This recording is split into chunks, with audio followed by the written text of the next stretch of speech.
시편 산책 세 번째입니다. 내 머리를 들게 하시는 하나님, 이런 제목으로 함께 말씀의 은혜를 나누겠습니다. 오늘 시편 3편입니다. 오늘 시편 3편은 그 내용이 표제어에 잘 나와 있습니다. 3편을 보시게 되면 제일 앞에 위에 뭐라고 써 있죠? 저를 보지 마시고 성경을 한번 봐보세요. 다윗이 그의 아들 압살롬을 피할 때에 지은 시. 다윗이 그의 아들 압살롬을 피할 때 지은 시. 물론 도망가면서 시를 썼겠어요? 그렇지 않았겠지만 다윗이 그것을 회상하면서 그때의 마음을 이제 시로 적는 그 내용입니다. 다윗이 그의 아들 압살롬을 피할 때 지은 시. 압살롬은 다윗의 아들입니다. 아들 중에 가장 사랑했던 아들이 압살롬이에요. 그래서 성경에 보게 되면 한 번도 이 다윗 왕이 그의 아들 압살롬에게 서운한 말을 했다? 한 번도 안 했다고 그렇게 기록해요.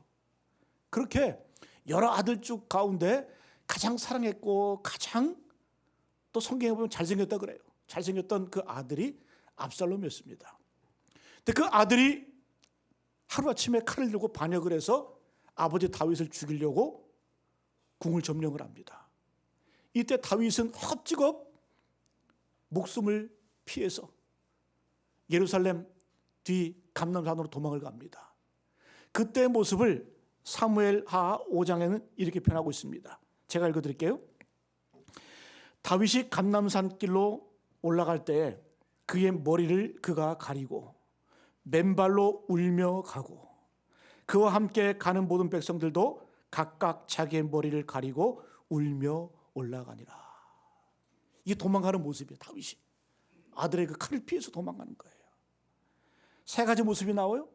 그의 머리를 그가 가리고, 얼마나 창피하고 얼마나 부끄러운지 머리를 가리고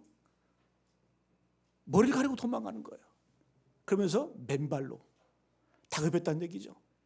겨우 목숨 부지하기 위해서 그 아들의 칼을 피해서 뒷산으로 도망가는데 신발도 못 신고 발에 피가 났겠죠. 그리고 울면서, 그래도 왕인데 체질이 있잖아요. 근데 울면서 도망가는 거, 울면서. 어찌 보면 다윗의 상황을 한번 우리가 한번 감정이입을 한번 해볼까요? 내가 다윗이라고 생각해 보세요. 근데 가장 사랑했던 아들 압살롬이 반역을 했어. 나는 자다가 말고 벌떡 일어나서 창피하니까 얼굴을 가리고 머리를 풀어 헤치고 신발도 못 신고 맨발로 울면서 뒷산으로 도망을 갑니다. 이때 상황이 바로 이 시편의 배경입니다. 자, 그러면 이 다윗의 아들 압살롬이 그의 아버지를 반역했던 그 원인이 뭘까? 그 이유가 뭘까? 여러분, 반역의 원인은 압살롬에게 있는 것이 아니라 그 아버지 다윗에게 있었어요. 다윗은 자신의 죄 때문에 하나님께 징벌을 받는 겁니다. 다윗이 무슨 무서운 죄를 지었죠? 무슨 죄를 지었어요? 전장에 있어야 될 다윗이 궁글거리다가 여인이 목욕을 하는 걸 봅니다. 그 여인을 보면서 간음을 합니다. 그 여인이 바로 우리야 장군의 아내 밧세바였어요. 밧세바와 간음을 한 이후에 그 밧세바가 임신을 하게 됩니다. 그걸 감추기 위해서 암논과 전쟁 중에 있던 그 우리야 장군을 데리고 와요. 그래서 잘 먹인 다음에 집에 들어가 자라. 왜? 부부끼리 임신했다. 이걸 가리기 위해서, 이렇게 하기 위해서 들여보낸 거예요. 근데 이 우리야 장군은 자기가 무슨 계백 장군이에요? 갑옷도 안 벗고 집에 안 들어갑니다. 내 부하들은 전장에서 암논과 전쟁을 하고 있는데 내가 어떻게 집에 편히 들어가서 쉬겠느냐 하면서 갑옷도 벗지 않고 들어가지 않아요. 결국 이 다윗이 어떻게 하냐? 우리야를 전쟁으로 돌려보내면서 그 총사령관에게 전가를 보내죠. 우리야 장군을 최전방에 보내라. 최전방에 보내서 공격을 할 때 공격하다가 우리야 장군만 빼고 군대를 빼라. 죽게 만드는 거예요. 어찌 보면 이 간음죄도 무서운데 그걸 가리기 위해서 이 다윗 왕은 살인죄를 저지르는 거예요. 파렴치범이죠. 파렴치범. 하나님께서는 가만두지 않으시고 이 다윗을 징벌을 하시는데 그 징벌의 시작이 뭐예요? 바로 그의 아들 압살롬으로 하여금 이 다윗 왕을 반역하게 만드는 거예요. 여러분 어찌 보면 인생 가운데 가장 큰 위기입니다.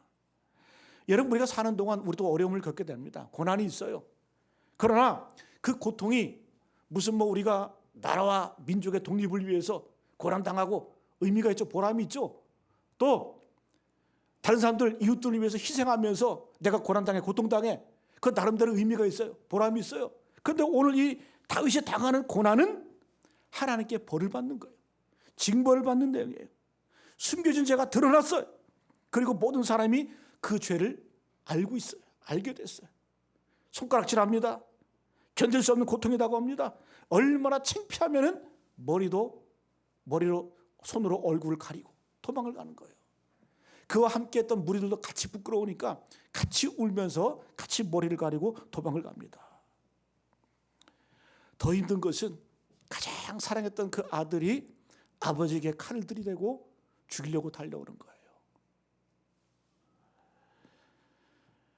여러분 이런 상황 가운데서 다윗이 우리가 이 시편을 묵상을 하면서 다윗은 이것을 어떻게 극복을 했고 어떻게 회개했고 어떻게 하나님의 사랑을 잊게 되었는지 다시 한번 우리의 믿음을 점검해 보시고 믿음의 승리를 거두는 우리 모두 되시기를 간절히 축복합니다. 자, 오늘 말씀 다윗의 고백이에요. 다윗의 고백. 우리 1절 말씀 같이 한번 읽어봅니다. 1절 말씀 시작. 여호와여 나의 대적이 어찌 그리 많은지요 일어나 나를 치는 자가 많으니이다. 이 많다라는 단어가 두 번 나오죠. 그죠? 여호와여 나의 대적이 어찌 그리 많은지요 일어나 나를 치는 자가 많으니이다. 무슨 하나님을 부를 때 존귀와 영광 받으시기 합당하신 이렇게 하는 게 아니라 여호와여 딱 짧게 이만큼 급하다는 얘기죠. 나의 대적이 어찌 그리 많은지요 일어나 나를 치는 자가 많으니이다. 사방이 다 적입니다. 이 고백을 하고 있는 거예요. 그런데 이 적들이 예전에는 왕년에는 다 누구였어요? 자기 신하였어요. 자기를 따르고 사랑했던 충성스러운 신하들이었고 백성들이었어요. 근데 한순간에 돌변을 내서 원수로 바뀝니다. 대적자로 바뀝니다. 자기에게 충성하고 사랑했던 그 백성들이 아직 검증되지 않은 아직 어린 자기 아들 압살롬에게 돌아가서 그 편에 서서 함께 반역을 하는 거예요. 마음이 찢어지겠죠. 그죠? 이해가 되지 않았어요. 다윗이 곰곰이 생각해 보니까 깨닫게 됩니다. 아, 이것은 사람이 한 것이 아니다. 하나님이 내게 주신 벌이다. 이렇게 다윗이 인정을 합니다. 그러면서 예전에 자기가 범죄했을 때 나단 선지자가 와서 당신은 악합니다. 당신이 죄인입니다. 이렇게 했던 게 기억이 나는 거예요. 그때 나단 선지자가 다윗을 향해서 하나님의 예언을 말씀하거든요. 책망을 하거든요. 그때 책망을 다윗은 기억을 하는 거예요. 이 나단 선지자가 다윗에게 뭐라고 말했냐? 이렇게 말했습니다. 사무엘하 12장 9절로 11절 말씀 제가 읽습니다. 어찌하여 내가 여호와의 말씀을 업신여기고 다윗에게 하는 말이 나 보기에 악을 행하였느냐? 내가 칼로 햇사람 우리아를 치되 암논 자손의 칼로 죽이고 암몬 사람의 칼을 죽게 만들었잖아요. 전장에서 군대를 빼서 그 얘기를 하고 있는 거예요. 그의 아내를 빼앗아 내 아내로 삼았도다. 이제 내가 나를 업신여기고 햇사람 우리아의 아내를 빼앗아 내 아내로 삼았음즉 이제 하나님의 책망이에요. 칼이 내 집에서 영원토록 떠나지 아니하리라 하셨고 여호와께서 또 이와 같이 이르시기를 보라 내가 너와 내 집에 재앙을 일으키고 내가 내 눈앞에서 내 아내를 빼앗아 내 이웃들에게 주리니 그 사람들이 내 아내들과 더불어 백주에 동침하리라. 다윗이 철저하게 회개는 했지만 그 벌은 남아 있었어요. 칼이 네 집을 떠나지 않을 것이다. 재앙이 떠나지 않을 것이다. 그리고 네가 했던 것처럼 내 아내들이 백주에 대적에게 부끄러움을 당할 것이다. 이걸 나단 선지자가 얘기를 하는 거예요. 근데 그 무서웠던 그 예언이 지금 다윗의 눈앞에 펼쳐집니다. 그대로 이루어지는 거예요. 여러분 사람들은 이런 일들이 일어나는 걸 보면서 이렇게 생각을 하는 거예요. 아, 하나님이 다윗을 버렸다. 그 조롱과 그 비난들이 다윗의 마음을 더 마음 아프게 합니다. 우리 2절 말씀 같이 읽고 2절 말씀 시작. 많은 사람이 나를 대적하여 말하기를 그는 하나님께 구원을 받지 못한다 하나이다. 사람들이 막 조롱하는 거예요. 이제 다윗 끝났어. 끝장이야. 희망이 없어. 하나님이 그를 버렸어. 그게 구원이 없어. 이렇게 얘기를 하는 거예요. 여러분, 이런 일이 있었기 때문에 사람들이 급속히 아들 압살롬에게 돌아가는 거예요. 몰려가는 거예요. 자, 그런데 우리가 이런 상황 이해하잖아요. 근데 오늘 말씀을 쭉 읽다 보면 다윗의 이어지는 고백들이 공감이 안 돼. 그죠? 잘 이해가 안 돼. 우리 한번 볼까요? 3절 말씀. 3절 말씀 시작. 여호와여 주는 나의 방패시오 나의 영광이시오 나의 머리를 드시는 자이시니이다. 놀라운 고백이죠. 근데 이해가 안 돼. 다윗이 지금 누구 죄 때문에 이렇게 매맞는 거예요? 자기 죄 때문에 그렇잖아요. 자기가 잘못해서 하나님께 징벌받는 거예요. 간음하고 그 간음을 숨기기 위해서 산죄를 저지르고 그래서 하나님께 벌을 받는 건데 하나님 치시는 건데 근데 지금 무슨 뭐 여호와는 나의 방패? 나의 영광? 나의 머리를 드시는 자? 여러분 이해가 가세요? 저는 이 말씀을 묵상하다가 야 다윗이 어떻게 뻔뻔하게 이런 고백을 할까? 지 죄 때문에 지가 이렇게 당하면서 4절 아주 이제 뭐 더 심해집니다. 4절 말씀 같이 읽겠습니다. 시작. 내가 나의 목소리로 여호와께 부르짖으니 그의 성산에서 응답하시는도다. 더 이제 뭐 어때요? 하나님 내가 하나님께 기도하면 하나님께 응답하실 거야. 네? 이렇게 말할 자격이 아니잖아요. 7절 8절 보게 되면 이 다윗의 뻔뻔한 모습을 보게 됩니다. 같이 한번 읽어요. 7절 8절 말씀 시작. 여호와여 일어나소서 나의 하나님이여 나를 구원하소서 주께서 나의 모든 원수의 뺨을 치시며 악인의 일을 꺾으셨나이다. 구원은 여호와께 있사오니 주의 복을 주의 백성에게 내리소서. 마침 뭐 같아요? 자기 죄를 모르는 것 같아. 예? 뻔뻔한 것 같아. 그래서 하는 말이 하나님 나의 하나님 나를 구원하옵소서. 오히려 나를 치는 저 원수의 뺨을 때려주시고 악인의 일을 꺾어주십시오. 그리고 주의 백성에게 주의 복을 내려주십시오. 여러분 같으면 이런 고백 하실 수 있겠어요? 저는 이런 고백 못할 것 같아. 제가 만약에 그렇게 범죄하고 난 다음에 내가 뻔히 다 알아. 내 죄 때문에 내가 벌을 받아. 하나님 나를 치셨어. 그런데 하나님 주는 나의 영광 나의 방패 나의 구원자십니다. 나의 머리를 드시는 자이십니다. 하나님 주께 기도하는 자마다 하나님께서 응답하여 주십니다. 이게 가능할까요? 근데 다윗은 그런 고백을 하고 있는 거예요.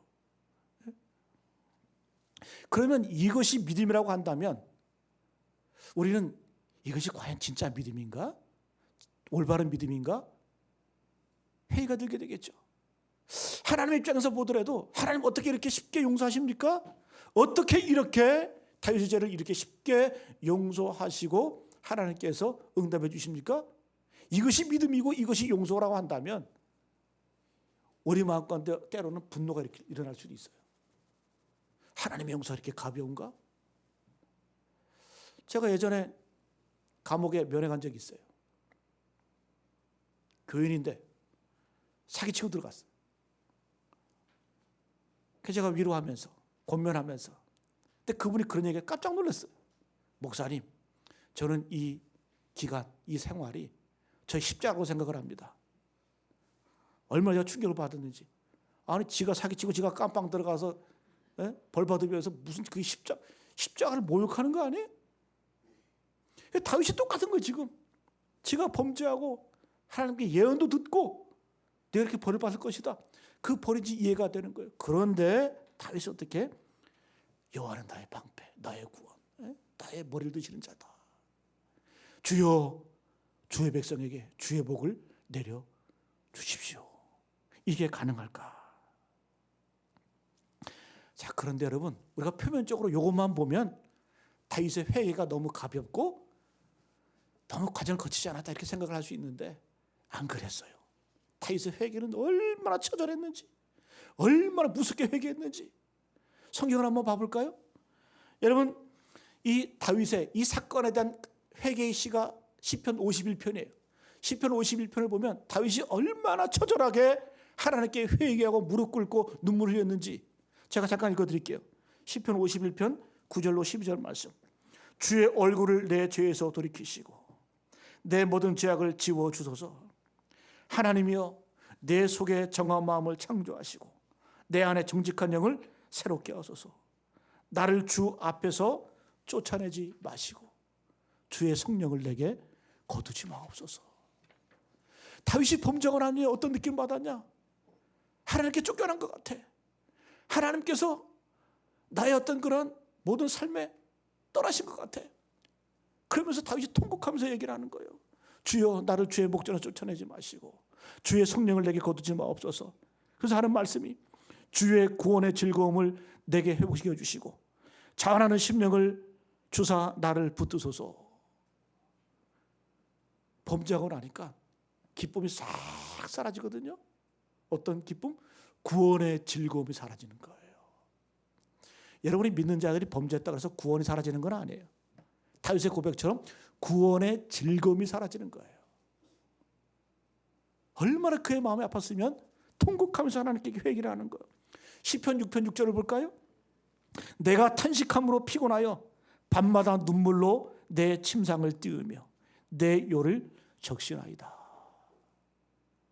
다윗이 이 범죄하고 난 다음에 죄를 지적받고 난 다음에 밤새도록 울었는데 그 눈물이 어떻게 자기 침상을 다 적셨대. 자기의 이불을 다 적셨대. 이게 다윗의 회개예요. 우리가 근데 3편만 보고 다윗이 이렇게 뻔뻔한가? 다윗이 이렇게 가볍냐? 아니에요. 다윗은 목숨을 걸고 회개를 합니다. 네? 자, 오늘 이 시편의 고백, 또 시편 50편의 고백들은 다윗의 공개 자백 아니에요? 우린 다 알아. 다윗이 이런 죄를 저질렀다. 이런 파렴치한 죄를 저질렀다. 어찌 보면 성경이 기록된 이후로 온 인류 사람들이 다 알아. 누구의 죄를? 다윗의 죄를. 그 정도로 다윗은 자기의 죄를 모든 사람에게 공개할 정도로 역사 앞에, 사람 앞에, 하나님 앞에 자기의 죄를 드러내면서 회개합니다. 이게 진짜 회개인 거예요. 이게 진짜 회개인 거예요. 다윗은 회개했어요. 철저하게 눈물로 회개를 했습니다. 그 회개가 가볍지 않았고 그 회개가 너무나 가혹했습니다. 여러분, 또 한 가지 다윗이 회개했던 증거가 뭐냐? 사무엘하 15장 16절을 보게 되면 이 말씀의 배경이 잘 소개되고 있는데요. 다윗이 도망갈 때 베냐민 지파 시므이라는 사람이 저주를 합니다. 이 비루한 자여, 비루한 자, 사악한 자여, 피 흘린 자여, 가라 가라 하면서. 근데 이 시므이가 누구냐면 베냐민 지파거든요. 베냐민 지파는 사울 왕의 그 같은 족속이에요. 그러니까 이 시므이가 원한이 있겠죠. 왜? 다윗에 의해서 하나님께서 사울을 버리시고 다윗을 택하셨잖아요. 그러니까 베냐민 지파는 이 다윗에게 악감정이 있는 거예요. 그 나이 많은 시므이가 다윗이 도망가는 걸 보면서 잠도 없었나 봐. 그죠? 쳐다보면서 사악한 자야, 피 흘린 자야, 가거라 가라 저주합니다. 그때 다윗 옆에 있던 아비새 장군이 왕이시여, 저 죽은 개만도 못한 저것을 칼로 쳐서 죽여버릴까요? 한 칼에 그냥 버려버릴까요? 그때 다윗이 뭐라고 말하냐? 저렇게 저주하는 것도 하나님이 하신 것이다. 하나님이 시키신 것이다. 이렇게 얘기를 합니다. 사무엘하 16장 10절 12절 말씀 제가 읽어드릴게요.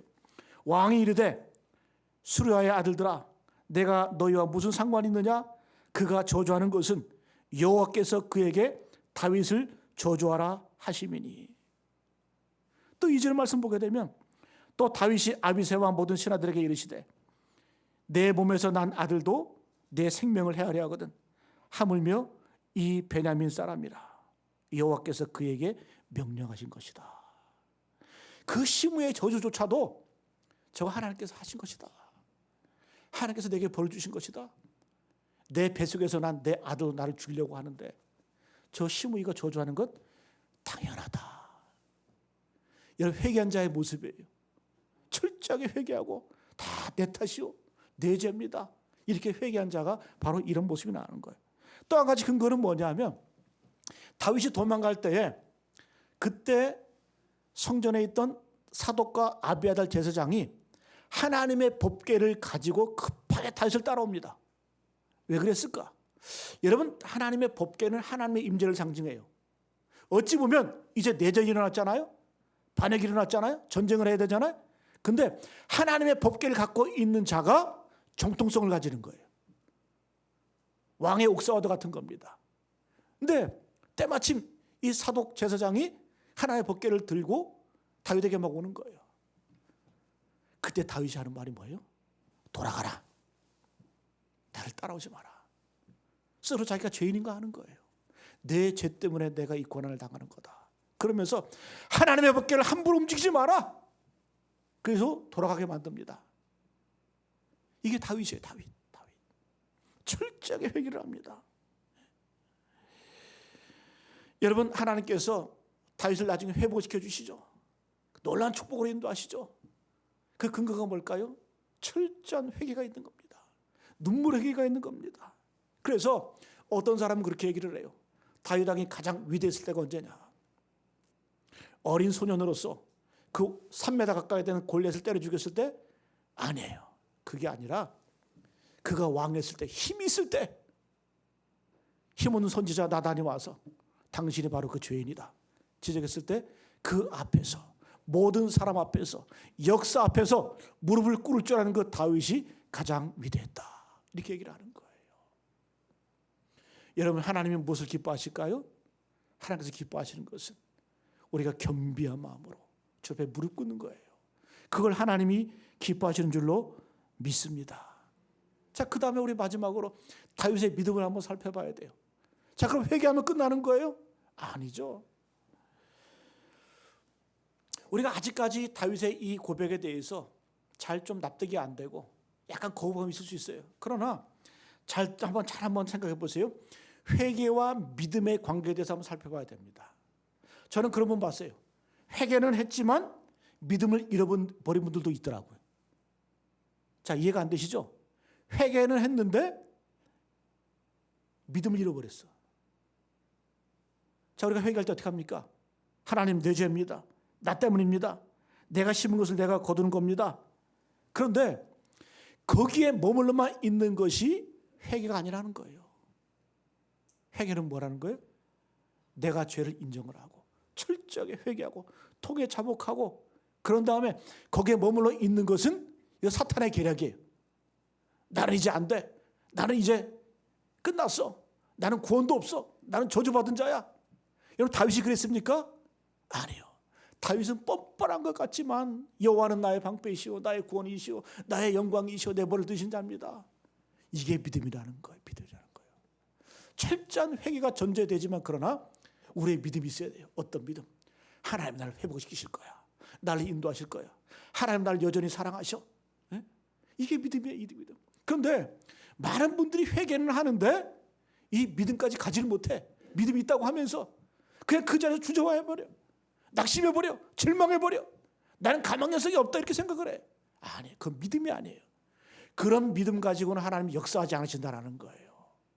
내가 철저히 회개했으면 하나님의 사랑을 믿어야 돼요. 하나님의 회복하심을 믿어야 돼요. 그게 뭐다? 그게 바로 믿음이라는 거죠. 여러분, 우리가 자녀들이 잘못하면 때론 매도 들고 훈계하죠. 그죠? 근데 매를 들고 징계할 때 그 때문에 애들이 마음이 상하고 낙심돼서 분노가 생겨서 그래, 쪽지에다가 글을 남기고 아빠, 엄마 성공하고 돌아오겠습니다. 가출해버려. 효자 효녀죠? 부모 마음 찢어지게 하는 거예요. 찢어지게 하는 거예요. 여러분, 우리가 부모님의 징계를 받고 매를 맞고 혼나는 것, 아직까지 사랑하기 때문에, 내 새끼이기 때문에 징계하는 거예요. 내 자식이기 때문에 혼내는 거예요. 여러분, 남의 새끼고 남의 자식이면 뭐 하든 말든 뭐 죄를 짓든 말든 그렇게 내버려 두겠죠. 그러나 여전히 사랑하고 여전히 아끼고 여전히 내 자녀이기 때문에 징계하고 매를 대고 혼내는 겁니다.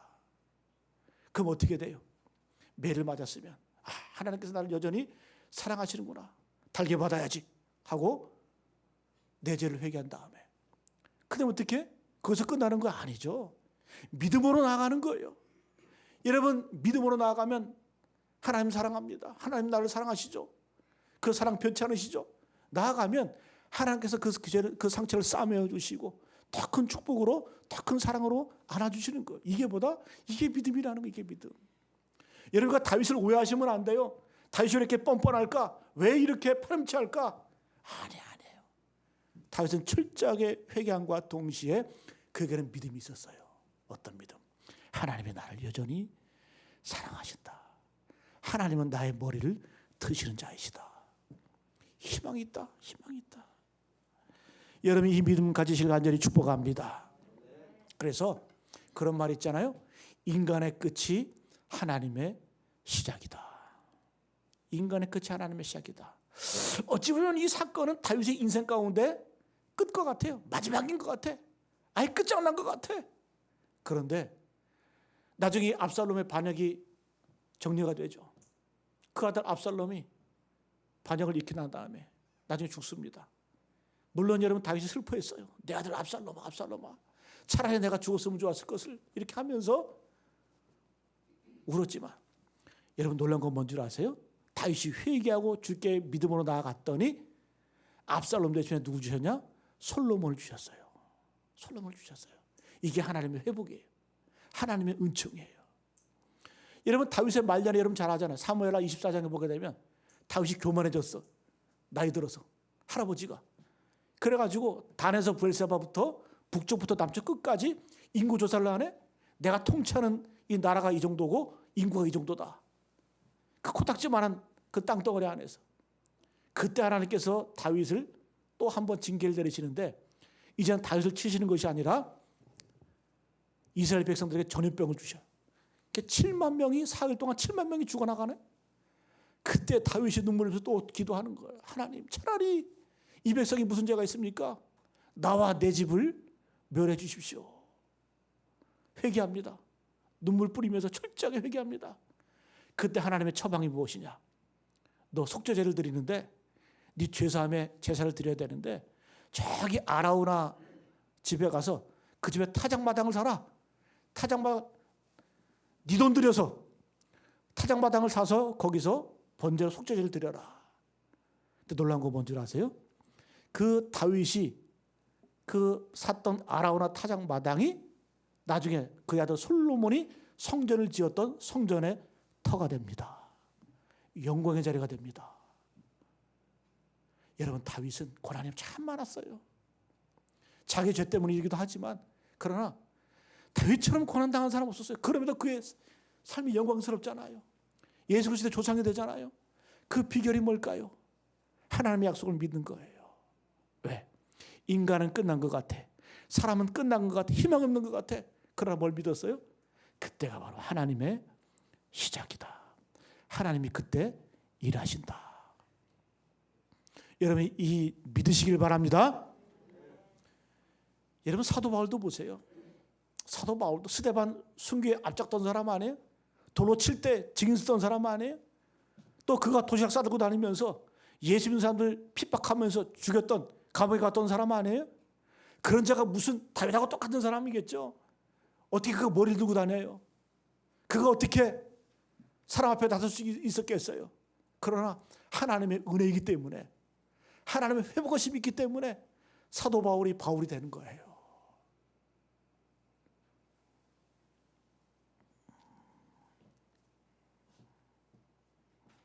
베드로 예수님 부인했죠? 어찌 수제자가 예수님 부인하고 저주했잖아요. 그가 어떻게 머리를 들고 다녀요? 그러나 하나님께서 그를 사랑으로 회복시켜 주잖아요. 위대한 순교자가 되잖아요. 오늘 여러분 다윗 파렴치범이에요. 그러나 하나님께서는 그가 철저하게 회개하고 믿음으로 그의 머리를 들 때 하나님께서 그를 받아주시고 회복시켜 주시고 은총으로 인도하신 줄로 믿습니다. 여러분 끝이라고 생각하지 마세요. 그때가 뭐다? 하나님이 일하실 때라는 거예요. 여러분 역사적으로 봐도 기독교 역사 가운데 위대한 교부, 신학자 어거스틴이 이 로마가 불타는 걸 봤어요. 멸망하는 걸 보고 있는 거예요. 눈으로.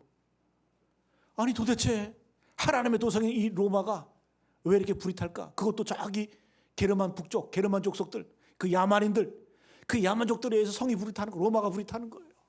그걸 보면서 어거스틴은 절망하는 거예요. 하나님, 이게 무슨 일입니까? 하나님의 도성이 왜 이렇게 불이 탑니까? 하나님 살아계십니까? 하나님 존재하십니까? 하나님 살아계시면 왜 이렇게 저 야만족들에 의해서 이 로마의 도성이 불이 탑니까? 그때 로마는 기독교 국가 아니었어요? 어거스틴은 몰랐어요. 하나님이 일하심을. 그 게르만 민족이 로마를 멸망시킨 다음에 그들이 돌아가면서 뭘 가지고 가요? 복음을 들고 갑니다. 복음을. 그래서 전 유럽이 복음화되는 계기가 바로 그때예요. 그 시점이에요. 여러분, 우리 인간의 그 알량한 이성과 경험으로 함부로 하나님의 섭리를 판단하지 마세요. 내가 마지막이라고 그런 불신앙의 믿음 갖지 마세요. 그때 하나님이 일하신다라는 거예요. 하나님이 역사하신다라는 거예요. 그래서 여러분, 그런 말씀이 있죠. 제가 지난 새벽 기도 시간에 금요일 날 주도권으로 살지 말고 인도함으로 살라, 이런 말씀드렸죠. 우리는 자꾸 뭔가 주도권을 가지고 살려고 해. 아니, 우리는 하나님의 인도함으로 사는 거예요. 어떤 분들은 하나님, 내가 꿈이 있습니다, 비전이 있습니다. 근데 잘 들여다보면 그 지 꿈이고 지 비전이에요. 하나님과 별로 상관이 없어. 우리는 내가 주도해서 사는 것이 아니라 하나님의 인도함 받고 사는 거예요. 여러분, 아브라함이 믿음의 종 되려고 했어요? 하나님과 동행하다 보니까 하나님의 인도함이었지. 그래서 믿음의 조상 된 거지. 모세가 애굽에 들어가서 이스라엘 백성들을 구원시키려고 하는 그런 비전, 꿈이 있었어요? 그런 꿈 하나도 없었어. 하나님의 인도함이었지. 하나님이 역사하셨지. 여러분, 요셉이 애굽의 총리의 꿈이 있었어요? 그런 꿈도 안 꿨어요. 하나님의 인도하심이었지. 하나님의 은혜였지. 오늘날 다윗이 왕이 되었잖아요. 다윗이 왕 된 것, 다윗은 왕이 되고자 하는 꿈도 꾸지 않았어요. 왜? 자기의 신분을 알았기 때문에. 저기 베들레헴 촌동네, 가장 작은 촌동네 베들레헴 그곳에서 목동의 아들로 태어났어요. 자기도 목동이었어요. 무슨 왕? 아니에요. 뭐였어요? 하나님의 인도하심이었어요. 하나님의 은혜였어요. 여러분, 자꾸 뭔가 되려고 하지 마세요. 우리의 인생은 되어지는 인생이에요. 할렐루야. 저도 한때는 그랬어요. 제가 목회를 하면서 뭔가 해보려고, 뭔가 되려고, 그런 착각이 있을까? 아니에요. 우리의 인생은 하나님의 은혜로, 하나님의 인도하심으로 되어지는 인생인 줄로 믿습니다. 모든 것이 다 하나님의 은혜예요. 하나님의 역사예요. 하나님의 인도하심이에요. 그래서 우리는 기대만 하면 되는 거예요. 하나님이 나를 어떻게 인도하실까? 하나님이 우리 교회를 통해서 어떻게 역사하실까? 내가 지금 부족하고 연약하고 힘들고 지치고 낭망하여 쓰러지고 넘어졌어. 우리는 회개해야 돼요. 그 다음에 어떻게? 거기로 머물러서 좌절하는 것이 아니라 하나님이 나를 통해서, 우리의 가정을 통해서, 우리의 교회를 통해서 어떤 일을 만들어 가실까? 어떤 일이 이루어 가실까? 하나님의 인도하심을 믿고 신뢰하고 나가는 겁니다. 이런 믿음이 있었기에 다윗은 죄 중에서도 여호와여, 주는 나의 방패십니다. 나의 영광이십니다. 나의 머리를 드시는 자이십니다. 주여, 주의 백성에게 주의 복을 내려 주소서. 할렐루야. 이 믿음 소유하시는 저와 여러분 되시기를 간절히 축복합니다.